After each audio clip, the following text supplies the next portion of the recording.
You see here, hi guys. Well, a little bit of show and tell today. A while back I was on Skype with Andy, so Feckwig, and we were talking about cameras, reflex cameras that we had as, I would say, teenagers. And the question was a little bit like, what type did you have, and so on. And it was quite interesting to see, like, we were both brought up in Quebec. Andy's a few years younger than I am, but still it was of the same period where the cheapest 35mm camera that one could get, I would say low budget, was the Russian Zenit. Now I believe Andy had the deluxe model with the integrated photometer and everything, light meter. I had the cheaper one, but I have it here. And I thought I'd show it off.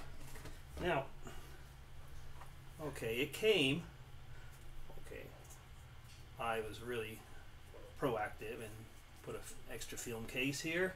It came with a really nice leather case, which you could take off like this. Now, this thing here was probably the most manual of all cameras. Nothing, and I mean like nothing, was automatic here. So if you didn't close the openings, tough luck, you would have fully lighted camera. This little bit here, like, so the, what is it called, the saddle for the camera, for the flash, that was not included. Don't ask me how you would take a flash picture with these things, but that had to be added on. And there was, nevertheless, all that you needed for automatic pictures and so on. At the time, gee, this was like less than $100, I know, at the time. No, there's nothing in it right now. By the way, for those of you who've never seen a camera like this, because they're from the digital age, this takes films. So when one says, I'm taking it, taking a film, no, I'm being facetious, because most of the people that are my subs are actually from, I was going to say the same age bracket, or a little bit younger maybe. Yeah, it could go from 1/60th, for 1/30th actually. Then there was B, that was actually if you could have open the aperture as much as you wanted. There was different, I was going to say there was a manual, and then there was X, that was for when, if ever you used a flash. Yeah, that was the real sound. Now what came with it? Like I say, nothing. So what did you have to get? Everything. So here, this is the second photometer, and that still works. So I mean, you would measure the light, and from measuring the light, you would know which opening or which speed to use. As you can imagine, this is not fast photography. I had this little thing for taking automatic pictures, which I could put into, if I had it on a tripod, I could make it click that way. So that was very handy. What else was in there? Well, like I say, nothing else. Oh yes, my flash. So it had, like, you could test it, and it was not automatic, because nothing was automatic on this thing. So you had to have a flash with a little cable that one plugged in here.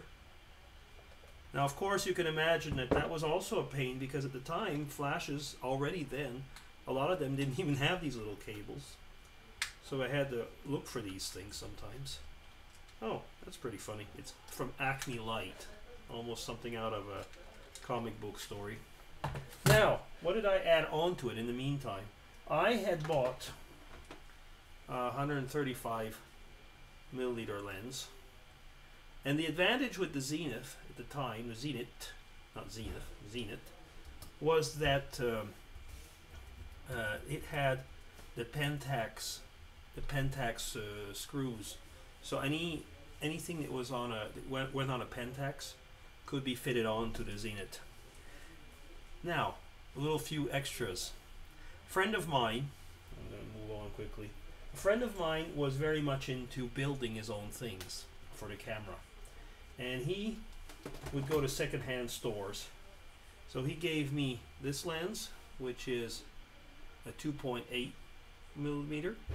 The other one here that came with the camera was, oh, let me see, I can't remember anymore. 5.6, right, 5.6. So this one was, you know, a lot wider. And he would build things, nothing like duct tape. He would build, so he built me a few of these actually really telescopic things. And that, you've ever heard the term paparazzi? Look at this one. This baby was unbelievable. I mean, when you had this thing on the camera, first off, I mean, you needed the tripod because it was just too heavy. But, I mean, you would put this on the tripod and the camera behind, and you could just see everywhere. The perfect peeping Tom apparatus. All duct tape and everything. But it worked like a charm. Problem was, by then, everything had gone digital. So none of this was really used. By then I was already digital. Yeah. So, do you have any cameras that you would like to show me from the really old days? It'd be fun. Okay, that's just a bit of show and tell from DC. And my trip's coming soon, and I'll be going digital there. We'll be meeting up with YouTubers, and very soon in Kansas City. Take care. DC signing off.